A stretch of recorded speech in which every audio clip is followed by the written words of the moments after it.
এতদিন পর গ্রামের বাড়িতে এসে অসম্ভব ভালো লাগছে। আর প্রত্যেক দিনের সকালটা আমাদের যেভাবে শুরু হয়, আজকের সকালটা সম্পূর্ণ ভিন্ন। পাখির ডাকে আমাদের সকাল শুরু হয়েছে। আর পরিবেশটা এত সুন্দর মনোরম লাগছিল সকাল সকাল। তারপরও তো অত্যাধিক গরম, কিন্তু বাড়ি আসার পরে একটু হালকা পাতলা বৃষ্টি হওয়াতে আমাদের পরিবেশটা একটু ঠান্ডা লাগছে। তো ভালোই আছি সব মিলায়ে। হয়তো 3-4 দিন থাকবো, তারপরে আবার চলে যাব শ্বশুর বাড়ি। তো এখন সকালের নাস্তাটা সেরে নিই। আর ওইদিকে তুয়া আমাকে বলেছিল ওরা নাকি গাছ থেকে আম পারবে, তো দেখি ওরা আম পারে কিনা।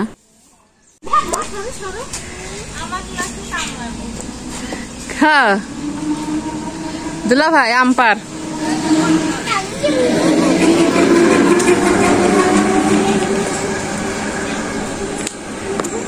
গাছের আম পেড়ে পেড়ে মাখিয়ে খাওয়া, তাই না দুলা ভাই? তুমি আম পারতে পারছ? জায়গাটা পারো কো? খুব একেবারে নো, আমার থেকে লম্বা হাইটে।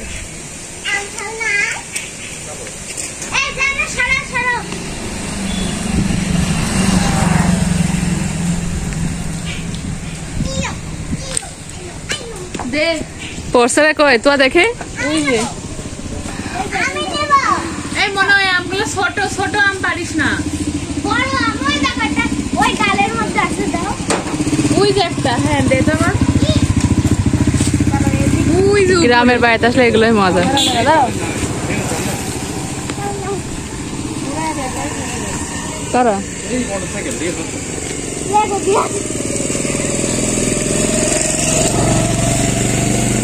ওই যে ভিতরে ঢুকা। এই ছোট আম পারা যাবে না তো, তোমার দেওয়া আছে।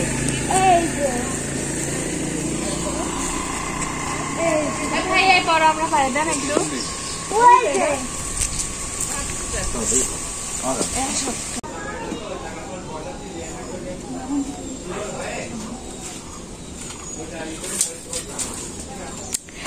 এটা হচ্ছে আমাদের বাড়ির বাহিরের অংশ।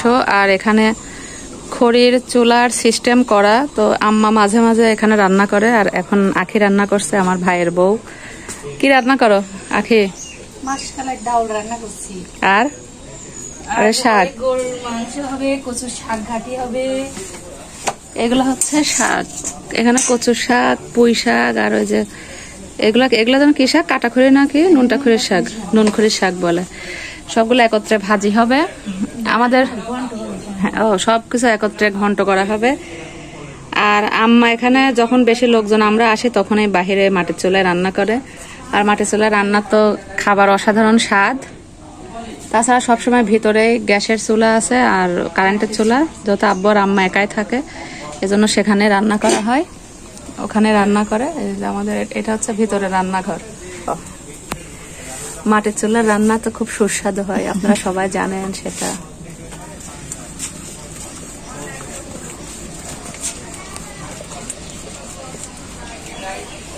মামি খড়ি রান্না তাড়াতাড়ি হয় আর স্বাদও বেশি হয়।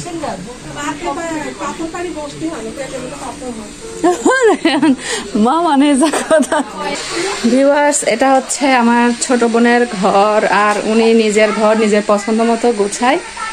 এই মুহূর্তে ও নাই, ও গোছাতে গোছাতে হয়রান হয়ে গিয়েছে, তাই বাহিরে চলে গেছে। এসে হয়তো আবার গোছাবে। ওর ঘরে কেউ ঢুকে না, মানে কেউ ওর ঘর গোছায় না। ও ওর মতো করেই সবকিছু গোছায়। আর এটা ওর মতো করে সবকিছু করা। ওর ঘর কাউকে গোছাতেও দেয় না। আর সবচেয়ে বড় কথা, দরজা টরজা কখনো খোলে না, ঘরে নাকি টিকটিকি প্রবেশ করবে তাই। এটা হচ্ছে ওর রুম।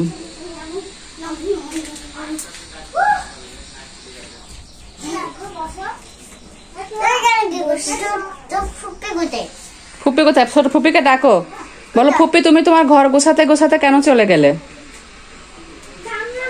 বলো ঘর গোছাও।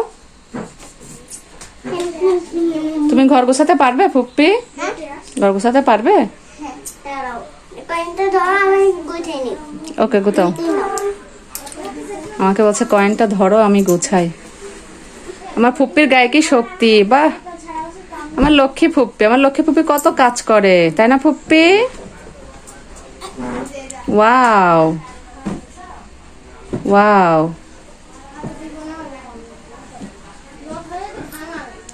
ওকে, হয়েছে হয়েছে, আসো।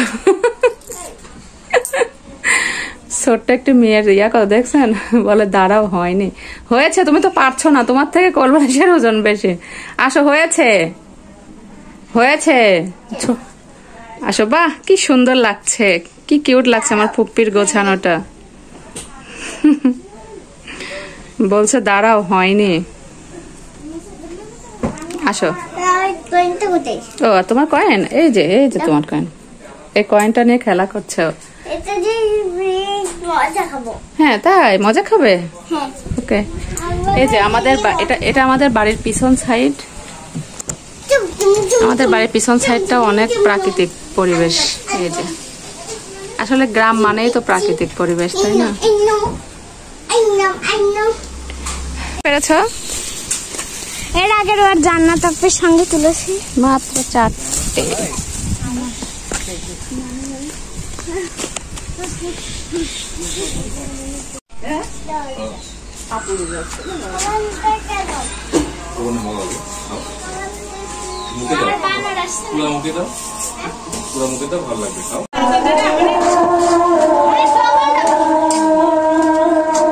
আগুন কি সুন্দর জ্বলছে চুলায়।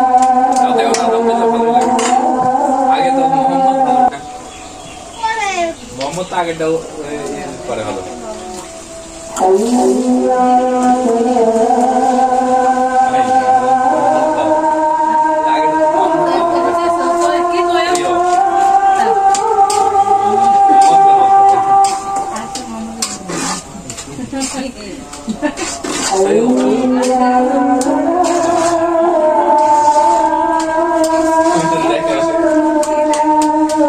কেমন